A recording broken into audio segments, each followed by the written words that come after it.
Last year he had the weight. We had the weight loss because he was trying to get skinny. This year he's putting it back on. So Andy talked about that, and Isiah also talked about his weight gain this past week at the OTAs post OTAs session 1. And what do you think of Isiah Pacheco? Yeah, he looks good. Physically, he looks real good. He's put on a couple pounds and of good weight. He'd gotten himself down there a little bit last year and leaned up. But man, I think he looks tremendous right now. Andy mentioned something about the weight that you put on, the good weight that you put on. Just wondering, was that a point of emphasis for you? You kind of take us through the weight that you fluctuated with a year ago? Absolutely.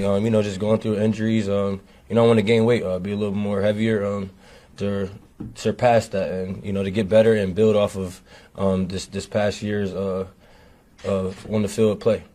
Is there a certain number that you targeted this year that you're at? Y'all find out that once we get near the games. I love that he wouldn't say what the number he was targeting at.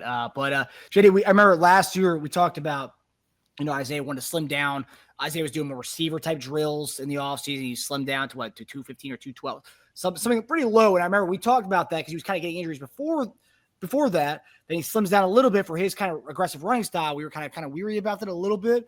But it seems like he, now that he's going to the opposite way, now he's stacking on some weight to kind of be able to handle the load that he's going to get and, in his aggressive running style, which really I think weight kind of matches more of his running style and what we want from him.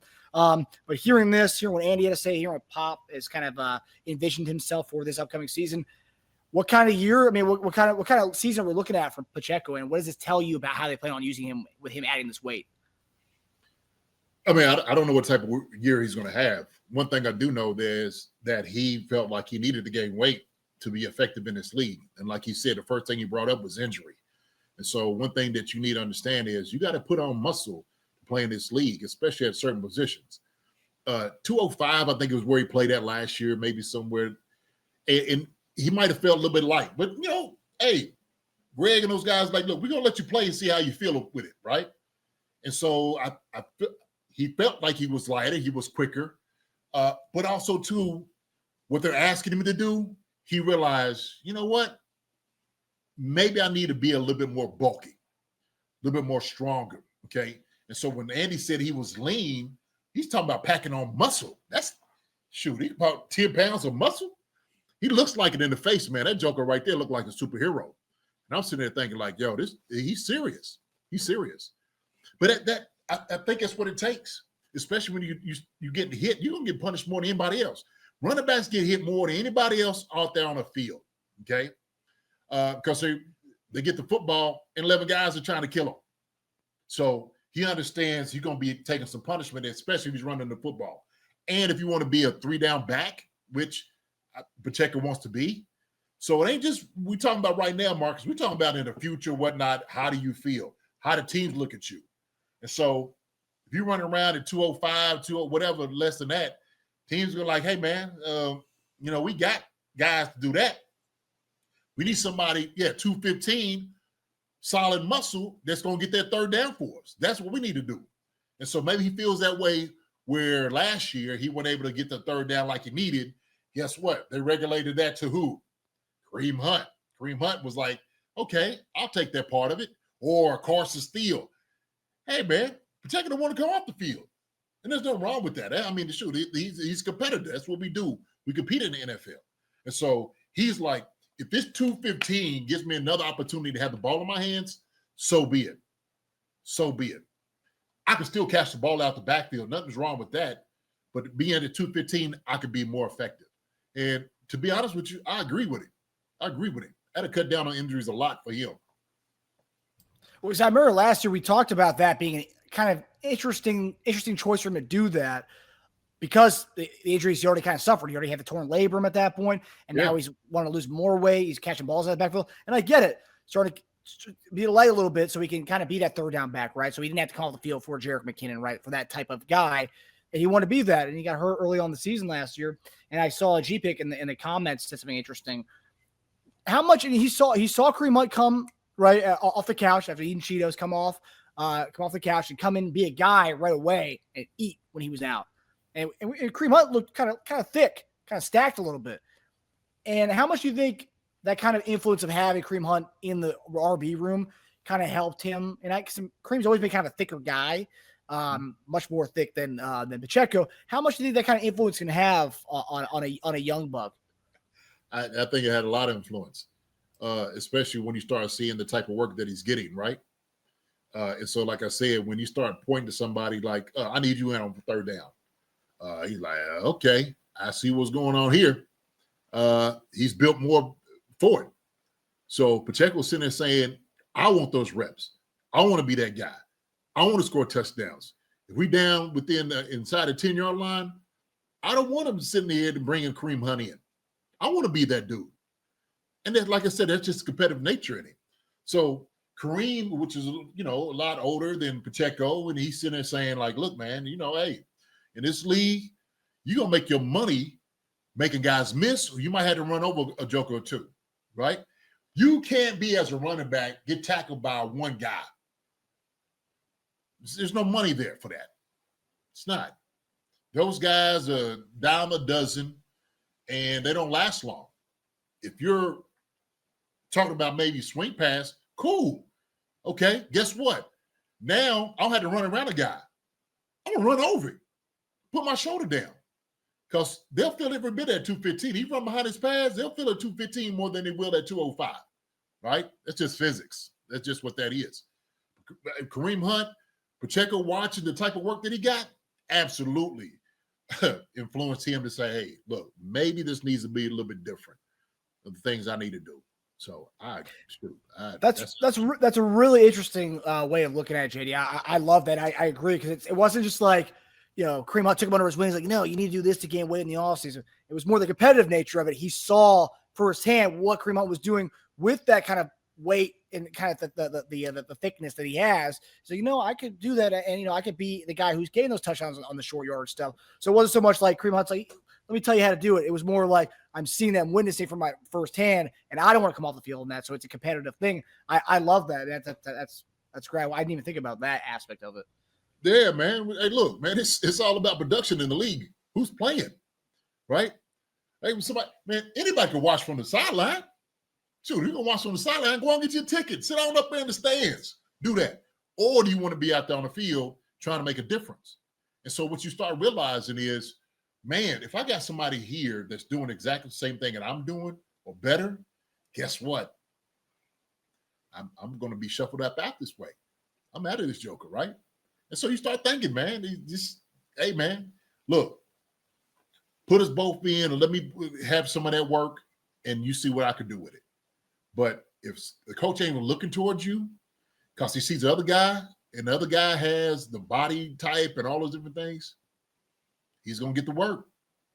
That's how it is, Marcus. That's just what it is, brother. So it's the same thing we talked about, like tight ends, right?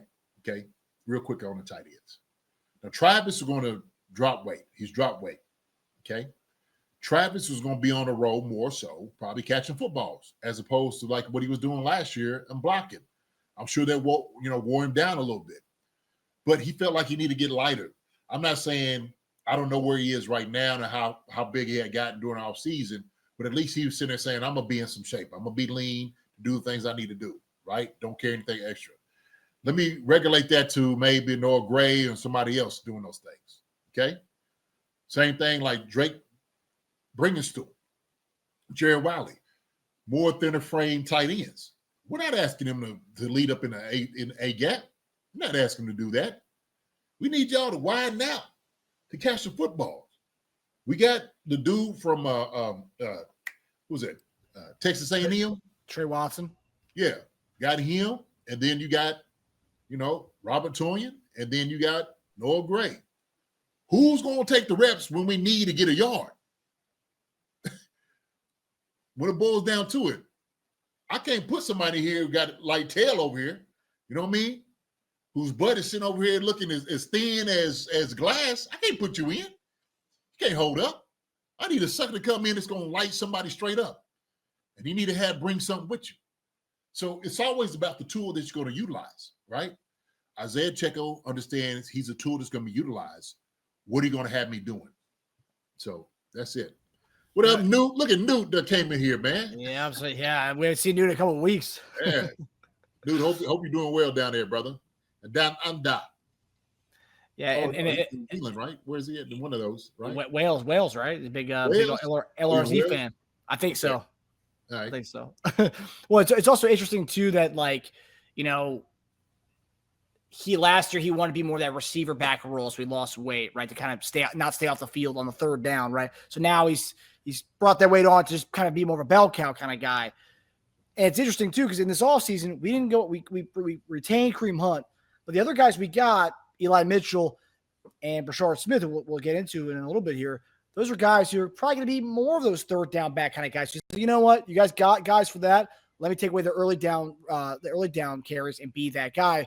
And like you said with Travis Kelce, it's like, you know, my last year here, I want to be more of the receiving type of threat. I want to kind of save all my energy for that instead of being on the inline trying to block and go in the B gaps and whatnot. So like he's kind of etched into the role that he wants to be this year and kind of, you know, let the third down guy be Brashard Smith or Eli Mitchell, whoever, and let me just kind of get the first and second down carry. So it's interesting that it's kind of it's a shift from last year and kind of going into this role. Yeah. No, that's well said, because that is so important. You have to have that mindset. And so, as much as I like Carson Steele, you won't have to bring Carson Steele in. You don't want to have to see the fullback dive. You know, when you start bringing you, like, here comes the fullback dive. Here we go.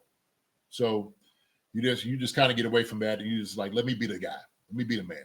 Okay, I'll run behind my pads, get the yard or two that you need. Maybe run over somebody, and I can run around somebody too.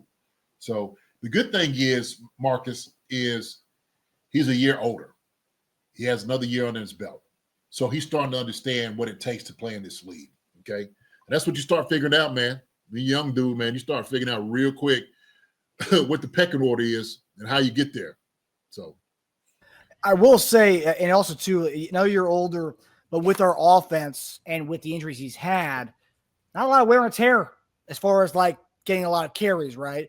Injuries, yes, wear and tear there, but as far as like the wear and tear and the amount of carries you're not getting that many in this offense. And he's also been hurt a lot, so he hasn't been getting a lot of carries in general. So there's not a lot of wear and tear on Pacheco. Yeah, man, but that's the one coat you don't want to wear, that you're injured a lot. You don't want to wear that. That's the tag you don't want. Because as soon as you start saying that, man, teams will start getting off of you just in case you go on free agency and whatnot. Oh, man. Well, we like him. He looks good. Yeah, but he always hurt. You don't want that, man. It's not a good place to be, especially in this league. Sorry. Hi, everybody. Thanks for watching. Subscribe here to get the latest from the show. Also, be sure to check out the best clips from Chief Concerns. And if you prefer to listen to the show, subscribe and follow us on Apple Podcasts, Spotify, and anywhere else you get your podcasts.